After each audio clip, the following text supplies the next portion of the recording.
보시고 안녕하십니까.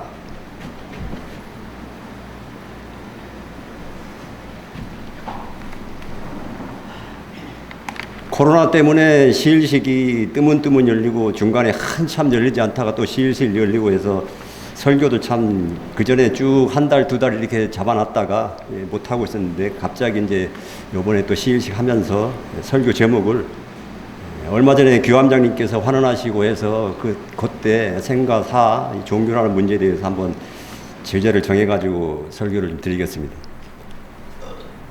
이 생사와 종교라는 이 문제는 일단 한 글자씩만 띄워놓고 생각해봐도 생사 혹은 종교, 이 문제는 인간이 태어나가지고 지각이 생긴 이래로 문자가 정해지고 뭐 언어가 통하고 해서 문자로 다 모든 정보를 다 동원하고 해도 이 문제에 대해서 속 시원하게 얘기할 사람은 단 한 사람도 없습니다. 생이란 무엇이냐 하고 물어보면 누구 한 사람 나서서 생은 이렇다 저렇다 1 더하기 1은 2다라고 딱 부러지게 얘기할 사람이 단 없고요. 종교란 무엇이냐, 생사에 다루긴 하는데 종교라는 것이 도대체 뭐냐 하고 얘기했을 때 누구 한 사람 종교는 이런 것이다 하고서 정확하게 얘기할 수 있는 사람이 이 지구상에 단 한 사람도 없습니다. 근데 사실은 제가 뭘 그렇게 크게 많이 알고 한다고 이 주제 자체를 생사와 종교라고 하면은 그래도 나름대로 사람이 태어나서 살다가 죽기 전까지 이 문제에 대해서 한 번도 생각 안 하고 지낸 사람은 아마 없을 겁니다. 제 아무리 바보고 멍청하고 해도 자기의 생사가 걸리면은 본능적으로 내가 죽는다 산다는 걸 알고, 그리고 죽을 때 되면은 어머니를 부르고 신을 부르고 하는 게 다 생사와 종교에 다 연관이 되어 있죠. 어떻게 연결이 되더라도. 누구 한 사람이라도 여기 대해서 딱 부러진 대답은 못 내리지만은 누구 한 사람 여기 대해서 생각을 안 한 사람은 없습니다.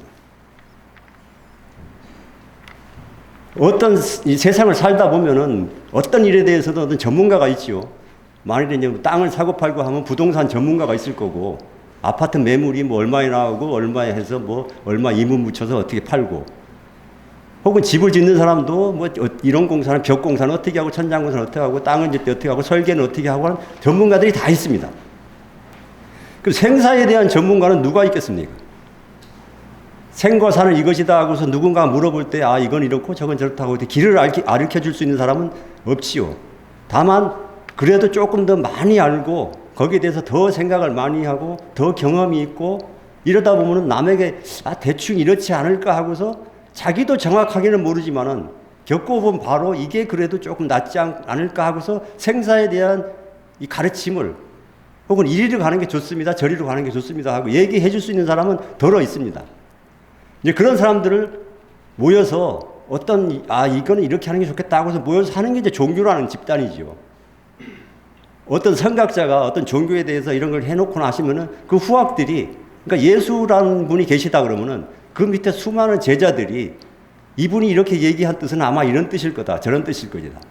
부처님이라는 분이 계시면 부처님의 그 제자분들이 쭉 계시는데 이렇게 쭉쭉쭉 얘기하면서 이분이 그 당시에 이런 얘기 하신 건 이런 뜻이 아닐까? 생애는 이렇게 얘기를 하셨고 죽는다는 건 이렇게 얘기를 하셨는데 이런 뜻이 아닐까? 그러면 또 같이 있다가 그거 내가 생각하기엔 그런 뜻이 아니야, 그건 이렇고 저렇고 하고서 서로 토론에 거쳐서 10년, 100년, 1000년, 몇천 년이 지나서 지금까지도 그 문제를 가지고 계속 얘기들을 하지만 역시 또 부러진 얘기는 없습니다. 그게 그만큼 포괄적이고 너무나 넓은 범위고 그러다 보니까 서로 생각하는 바가 천차만별입니다. 그러니까 흔히 말하기 좋은 얘기로 하면은 어떤 스님은 그런 개송이라 그러나요? 그런 걸 해가지고 생야 일편 부운기, 사야 일편 부운멸이라고 그렇게 얘기를 하셨어요. 뜻은 그거죠, 그냥. 산다는 것은 그저 계곡에서 한 줄기 구름이 싹 피어오르는 것과 똑같다. 죽는 건 뭐냐? 계곡으로 그 구름이 차분히 가라앉아서 사라져버리는 게 그 죽음이다. 생사라는 게 이렇게 참 덧없는 거죠, 사실. 지금 와서 이걸 비유해서 또 보자면은 지금 코로나 때문에 여러 사람들이 고통을 받고 있지만 정말 생사라는 게 아침에 있을 것 같아요, 지금. 병이 어떻게 걸렸는지도 모르고 걸리고, 나을 수 있는 방법도 정확하게 모르는 채로 그냥 죽고. 제가 오늘 아침에 나오면서 뉴스를 잠깐 보고 나왔는데, 이 브라질 대통령이라는 양반이 코로나는 쉽게 얘기해가지고 무슨 감기와 같은 거다, 재수 없어서 걸리면은 뭐 그런 거고, 조금 저거 하다 보면서 나으면 낫고 아니면 말고. 근데 실제로 이런 말을 하는 사람은 자기가 만일에 걸렸을 때는 첨단 과학의 힘을 빌어서 어떻게든 치료를 하겠죠. 그러나 저 밑에 빈민가에 있는 사람들은 그냥 누워서 죽습니다. 누워서. 아무 대책도 없고 아무 적도 없이. 선진국이라는 나라도 마찬가지입니다. 생사의 문제에 있어가지고 결국은 자기 스스로가 결정하는 게 아니라 공기 중에 떠있는 이 바이러스에 어떻게 감염은 재수없어도 됐다 해요.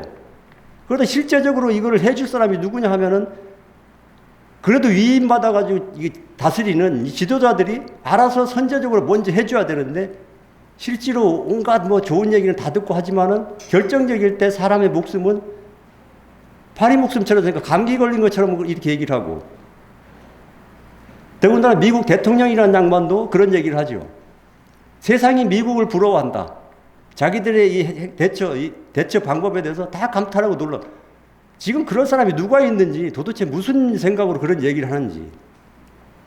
아침에 뉴스에도 미국이 지금 한 30만 명 가까이 죽었답니다.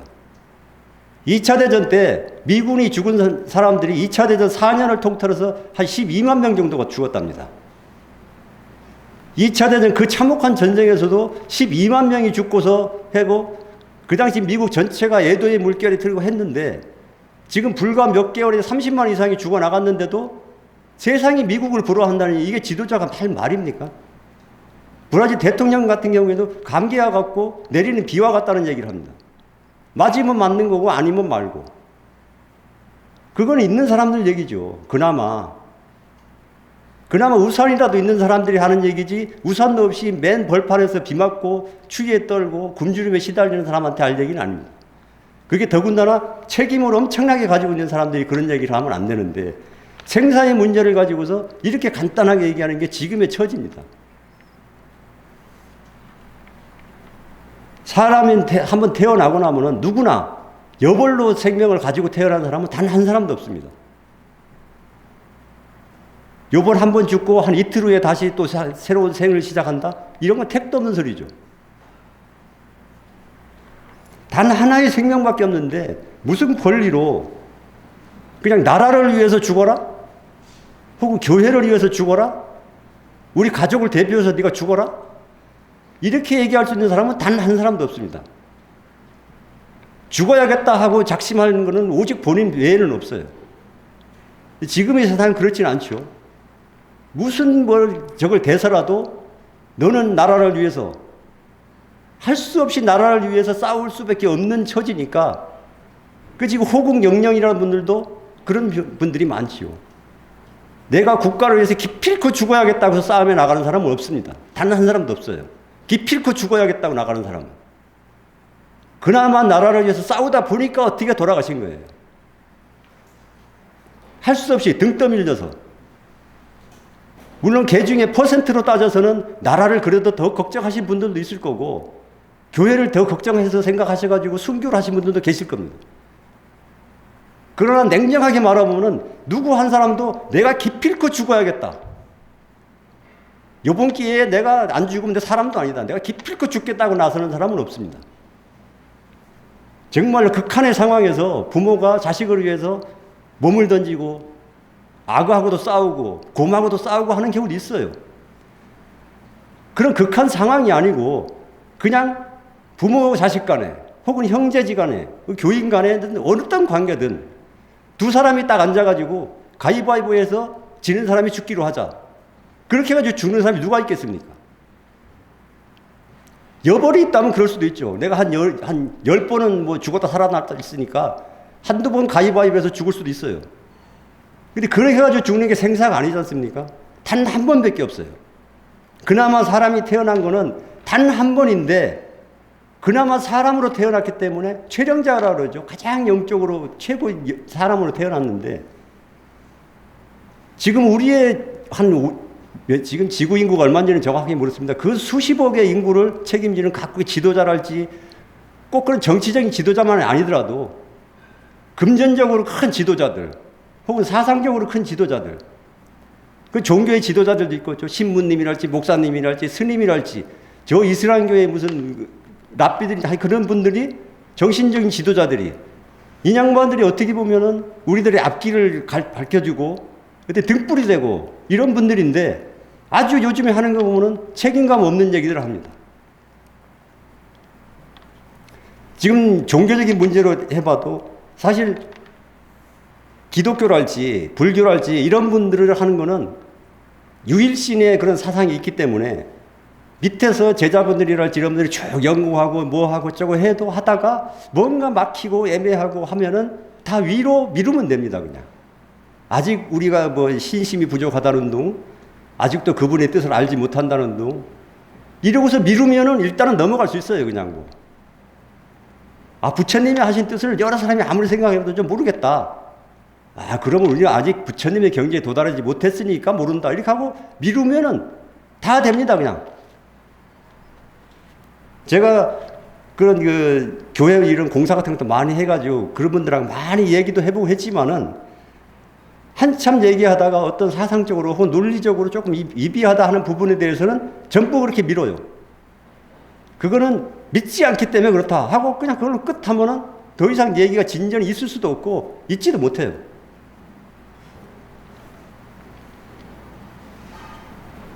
이 생은 뭐 우리가 어떻게 살든 이렇게 살든 저렇게 살든 뭐 빌어먹든 뭐 누가 뭐 권력을 땅땅거리며 살든 어떻게 살아갈 수가 있습니다. 그 죽는 거는 어떨까요? 죽는 거는 흔히 그냥 우스갯소리로 살라고 뭐 저거 하는 거 먹는 건지 죽으려고 먹는 건지 뭐 그런 우스갯소리도 있죠. 그런데 냉정히 또 따져보면은 정말로 죽으려고 먹는 것 같아요.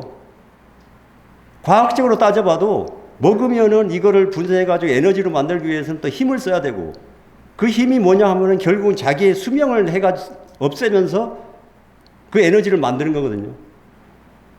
자기가 총 가지고 있는 그 에너지가 그 힘이 100밖에 없는데 살아가려고 생명력을 할 에너지를 만들기 위해서 하나하나 쓰다 보면은 죽으려고 먹는 거죠. 그렇다고 안 먹어요. 안 먹으면 바로 죽으니까 안 먹을 수도 없죠.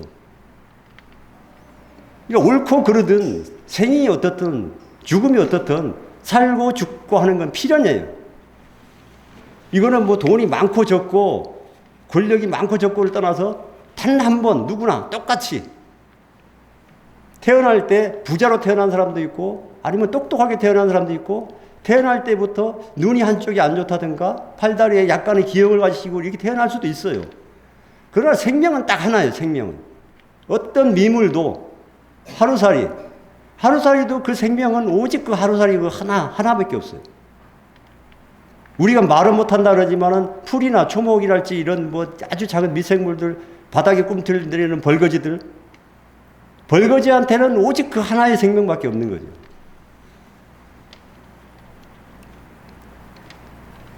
그래서 이런 얘기도 했습니다. 얼마 전에 교암장님과 환한적 할 때 좋은 아버지라는 게 도대체 뭘까? 좋은 아버지.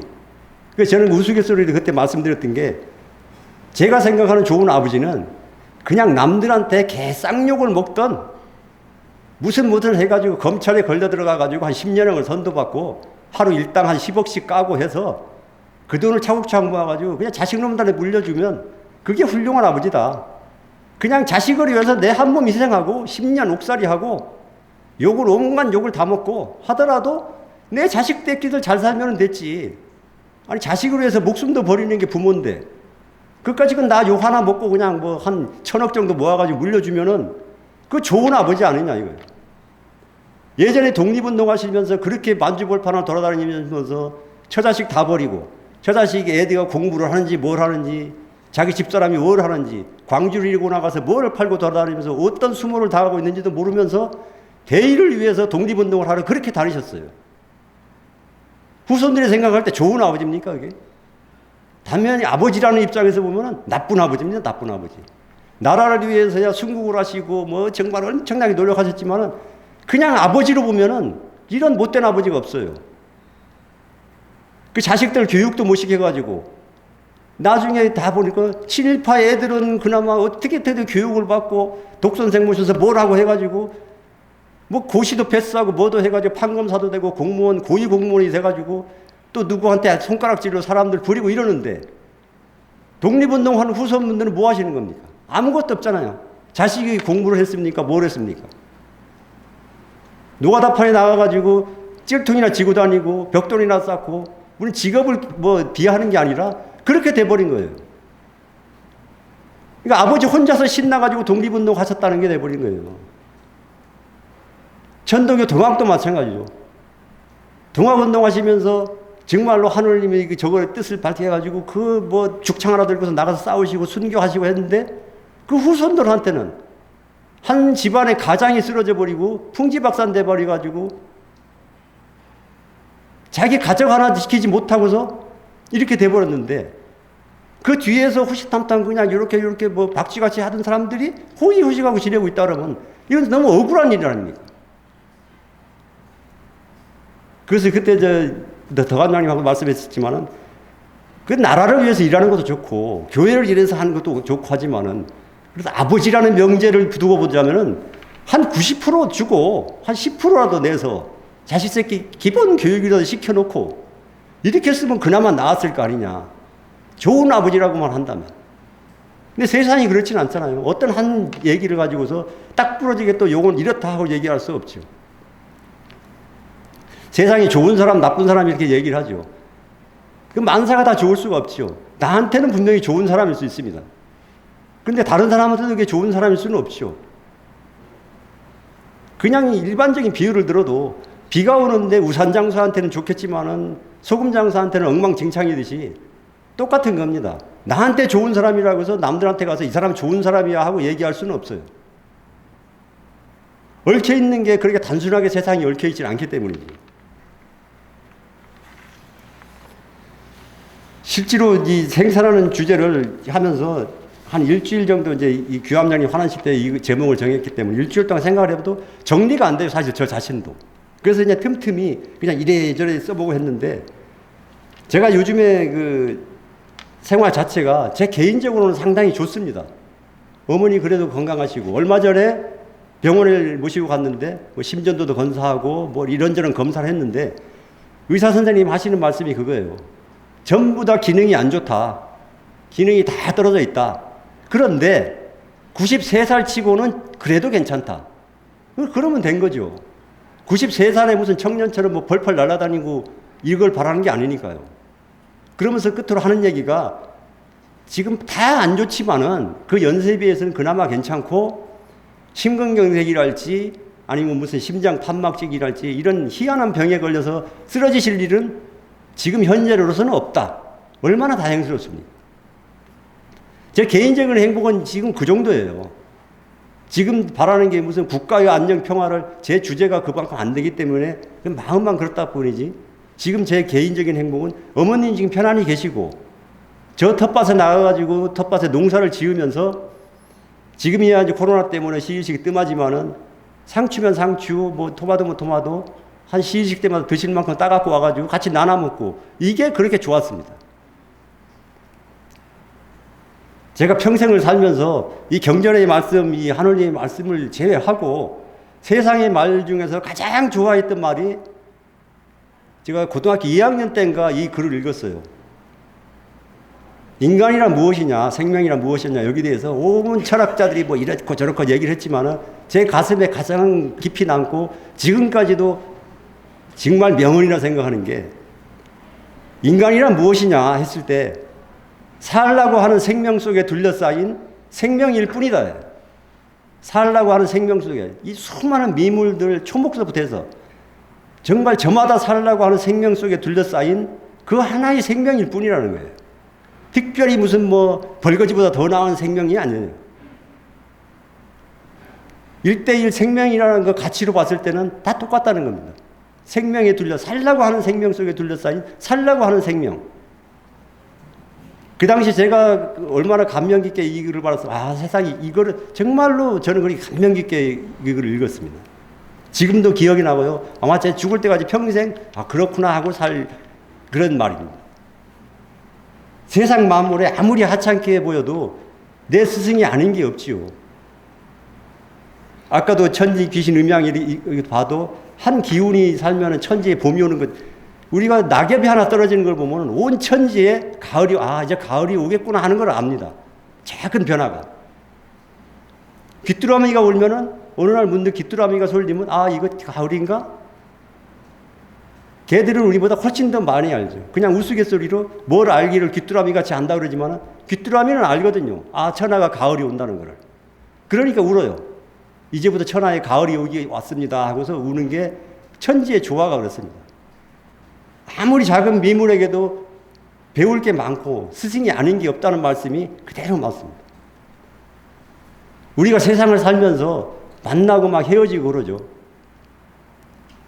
우리가 일생을 살아야 얼마나 살겠습니까? 한 100년 산다고 했을 때, 어렸을 때 한 10대살 없고, 나이 먹어서 거동 불편할 때 한 몇십 년 빼고 하면은 실제로 한 5, 60년을 그냥 몸 성안이 활동한다 했을 때, 이렇게 일주일에 한 번씩 그래도 시일식에 모여서 이렇게 만나는 인연이 엄청나게 큰 거죠, 이 시간을.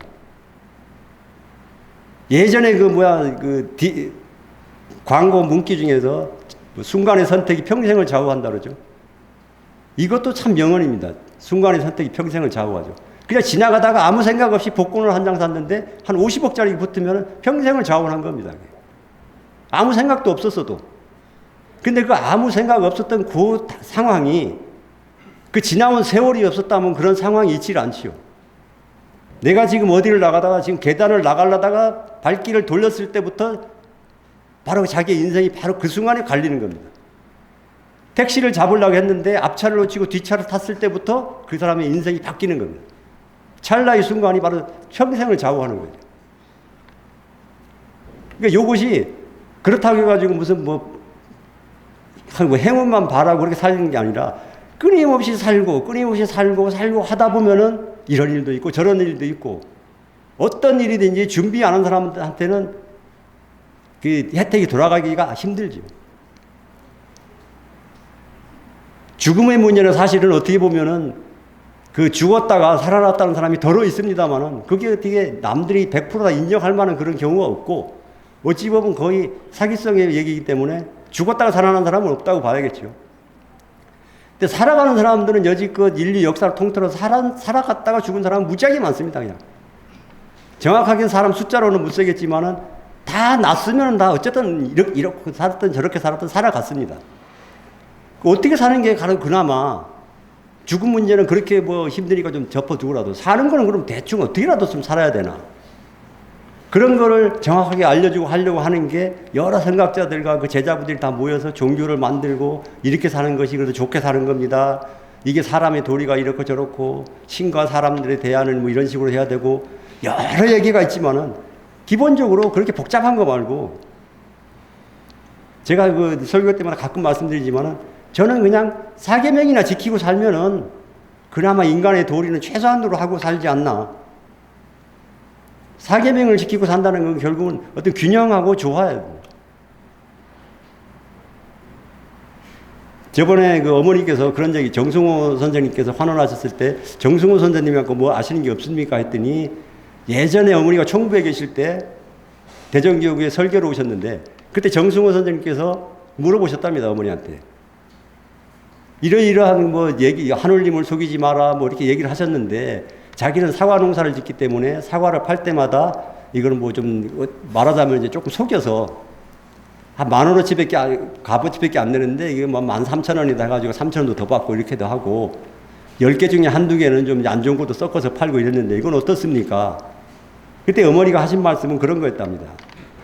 그거는 세상의 상도덕으로 통용이 다 되고 그것까지 죽일 놈이라고 하지는 않는다. 사람의 도리로 그냥 따져도. 사람의 도리로 따져서도 큰 문제가 아닌데 천지의 도리로까지 따질 필요가 없다는 거죠. 사람의 도리로 그건 그럴 수도 있을 거 하고서 100사람 중에 한 99명 고개를 끄덕이를 얘기니까 그렇게 속이시는 건 하늘님을 속이시는 게 아닙니다 하고 얘기를 하셨다고. 정승호 선생님하고 인연이 그렇게 기억을 하고 계시더라고요.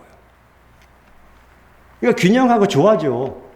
거짓말을 하더라도 그냥 선의의 거짓말이라는 것도 있죠. 물론 거짓말이라는 건 틀림없지만은 선의의 거짓말이라는 것도 있어요. 모르는 게 오히려 약이라는 거죠. 너 당장 내일 죽을 거야 하고 얘기를 할 수도 있고 안 할 수도 있지만은 해도 좋으냐 좋지 않냐는 판단해서 거짓말을 또 할 수 있습니다. 그건. 내일 죽는다 이거죠. 너 당장 내일 몇 시에 죽을 거야 하고 딱 얘기해서 좋으면은 또 그렇게 할 수도 있죠. 거기에 대한 선악의 판단은 어떻게 얘기할 수가 없습니다. 그거는 옳다 그러다 할 수도 없고요.